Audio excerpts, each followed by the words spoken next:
Quite often our foolish mistakes in life don't just affect us, but they have a really profound effect on those around us.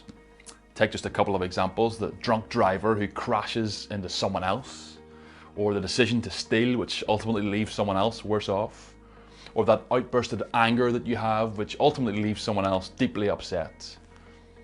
When I make mistakes, when I am sinful, it doesn't just affect me, it affects those around me. And that's kind of the idea that Paul espouses here in 1 Corinthians chapter 5, verses 6 through 8. You might remember what we looked at yesterday at the start of this chapter. Paul has rebuked the church for not dealing for one of their own members' scandalous sexual sin. But now what Paul wants the church to see is that not dealing with the sin of this individual man doesn't just affect him negatively, it affects the whole church negatively. Read with me from verses 6 through to 8. Your boasting is not good. Do you not know that a little leaven leavens the whole lump? Cleanse out the old leaven, that you may be a new lump, as you really are unleavened. For Christ our Passover lamb has been sacrificed. Let us therefore celebrate the festival, not with the old leaven, the leaven of malice and evil, but with the unleavened bread of sincerity and truth. In verse 6 we're reminded of perhaps what makes this situation with this unrepentant sinner all the worse and all the more shocking. Not only is one of their members living in public sin, but it appears that the actual wider church are endorsing it. In fact, it appears that they're even boasting about it. And so Paul asks the question in verse 6, do you not know that a little leaven leavens the whole lump? Paul's using an analogy which entails bread. And what he's really saying is a whole batch of bread can be ruined by just one little piece of leaven. The entire piece of bread can be totally destroyed.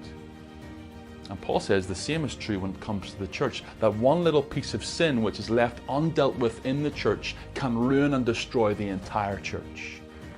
And so Paul encourages in verse 7 to get rid of it. But Paul actually mixes his metaphors a little in this passage, because he also makes an allusion to the Passover celebration.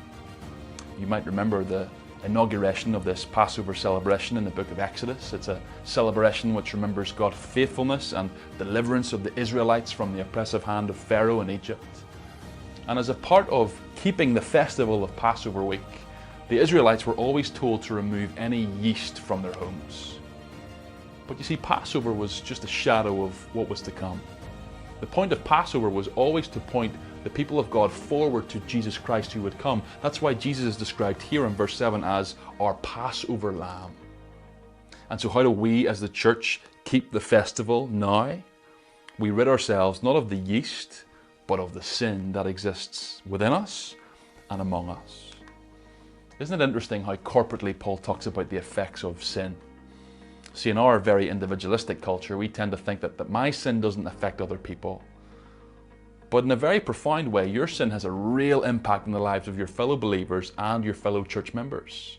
And sin is so infectious that when public unrepentant sin is not dealt with in the church, everyone is affected. Or as Mark Dever, I think, very helpfully says, sin that nobody deals with in the church will soon become sin that everyone has to deal with in the church.